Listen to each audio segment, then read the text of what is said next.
안녕하세요, 다니엘 선생입니다. 우리가 늘상 이용하는 자동차는 수많은 부품으로 이루어져 있고, 이 부품들이 정확하게 상호작용해야 안전한 주행이 가능합니다. 우리 몸도 세포와 조직, 기관과 기관계가 상호작용하여 에너지를 얻고 그 에너지로 생명활동을 유지하죠.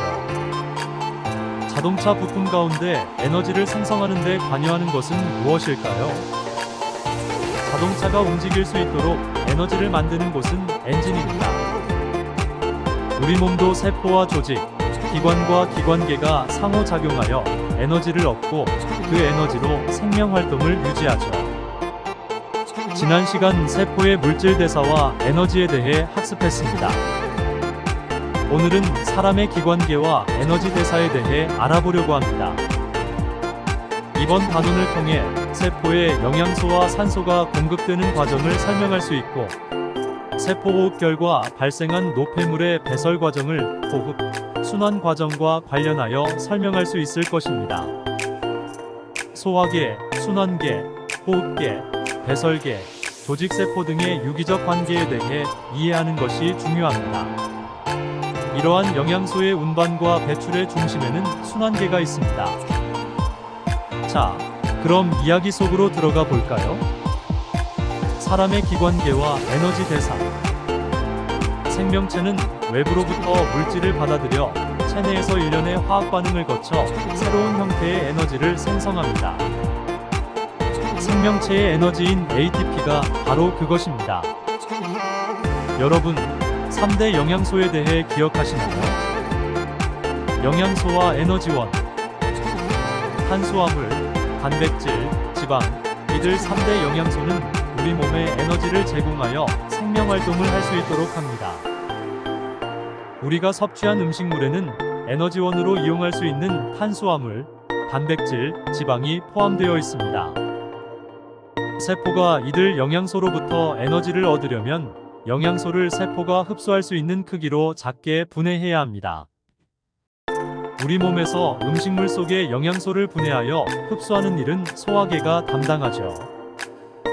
섭취한 음식물이 입에서 항문까지 길게 연결된 소화관을 지나는 동안 소화효소는 탄수화물을 포도당으로, 단백질을 아미노산으로, 지방을 지방산과 모노글리세리드로 분해합니다.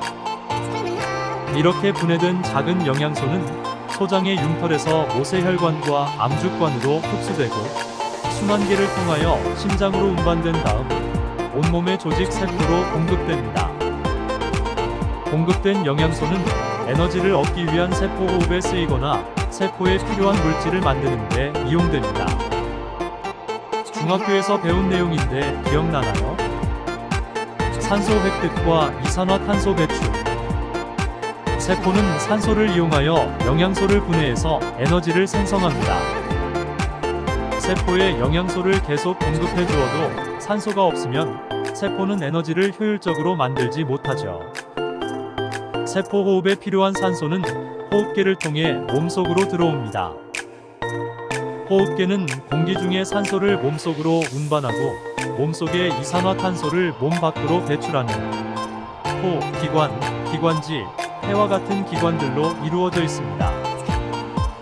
우리가 숨을 들이마시면 외부의 공기는 코, 기관, 기관지를 거쳐 폐로 들어갑니다. 폐로 들어간 산소는 모세혈관을 거쳐 심장으로 간 다음 온몸으로 운반되죠. 그리고 세포호흡결과 발생한 이산화탄소는 혈액에 의해 폐로 운반되어 몸 밖으로 배출됩니다. 이처럼 에너지 생성에 관련된 영양소와 산소의 중심에는 순환계가 있습니다. 그럼 생명활동을 위해 에너지는 어떻게 생성되고 노폐물은 어떻게 배출될까요? 에너지의 생성과 노폐물의 배출. 조직 세포는 혈액으로부터 공급받은 영양소와 산소로 세포 호흡을 하여 에너지를 생성합니다. 이 과정에서 물과 이산화탄소, 암모니아와 같은 노폐물이 만들어지죠. 물은 혈액으로 흡수되어 여러 가지 생명 활동에 쓰이다가 날숨이나 땀, 오줌 형태로 몸 밖으로 나가고, 이산화탄소는 폐에서 날숨에 섞여 공기 중으로 방출됩니다. 암모니아는 단백질이 분해되었을 때에 생성되는 노폐물입니다. 독성이 강한 암모니아는 간에서 독성이 적은 요소로 바뀐 다음 주로 콩팥을 통해 오줌 형태로 몸 밖으로 배설됩니다. 노폐물을 몸 밖으로 내보내는 배설계는 콩팥, 오줌관, 방광 등으로 이루어져 있습니다. 콩팥은 배설계에서 가장 중요한 기관입니다.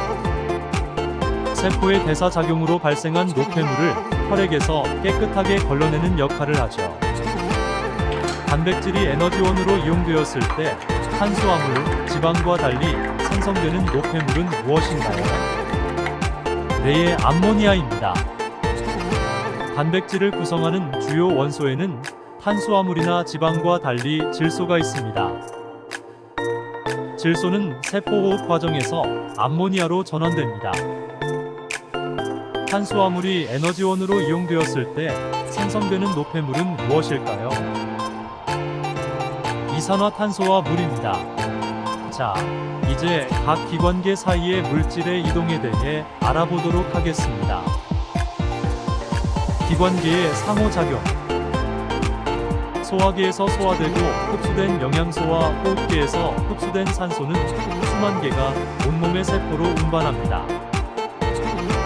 순환계는 세포에 필요한 물질을 공급하면서 세포 호흡 결과 발생한 이산화탄소와 물, 질소 노폐물을 호흡계와 배설계로 운반하고 호흡계와 배설계는 이산화탄소와 물, 질소 노폐물을 몸 밖으로 내보냅니다. 인체의 소화계, 호흡계, 배설계, 순환계의 기능은 서로 분리되어 있지 않고 정교하게 맞물려 돌아가는 톱니바퀴처럼 연결되어 있죠. 따라서 어느 하나의 기관계에 문제가 생기면 생명을 유지할 수 없습니다. 예를 들어 순환계에 이상이 생기면 소화계에서 흡수한 영양소와 호흡계에서 흡수한 산소가 세포에 잘 전달되지 않아 에너지 생산에 문제가 발생합니다. 또 배설계에 이상이 생기면 노폐물이 제대로 배출되지 않아 체내에 노폐물이 쌓이게 됩니다. 체내에 노폐물이 쌓이면 세포나 조직이 해를 입게 되고 그 결과 몸의 기능이 전체적으로 나빠질 수 있습니다. 이처럼 우리 몸을 구성하는 기관계는 서로 다른 기능을 수행하면서도 밀접하게 연결되어 개체의 생명 유지라는 하나의 큰 기능을 수행하고 있는 것입니다. 수고하셨습니다.